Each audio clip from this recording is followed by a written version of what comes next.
Sakal Gunaarnavasya Vande Guru Sri Charanarabindam.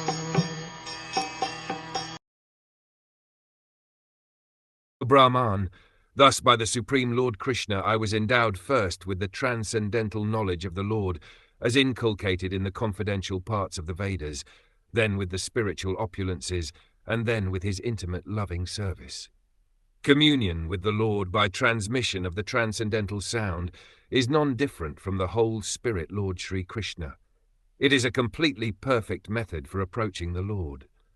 By such pure contact with the Lord, without offense of material conceptions, numbering 10, the devotee can rise above the material plane to understand the inner meaning of the Vedic literatures, including the Lord's existence in the transcendental realm. The Lord reveals his identity gradually to one who has unflinching faith, both in the spiritual master and in the Lord. After this, the devotee is endowed with mystic opulences, which are 8 in number. And above all, the devotee is accepted in the confidential entourage of the Lord and is entrusted with specific service of the Lord through the agency of the spiritual master.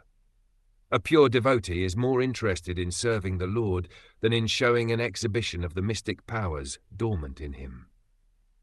Sri Narad has explained all these from his personal experience, and one can obtain all the facilities which Sri Narad obtained by perfecting the chanting process of the sound representation of the Lord.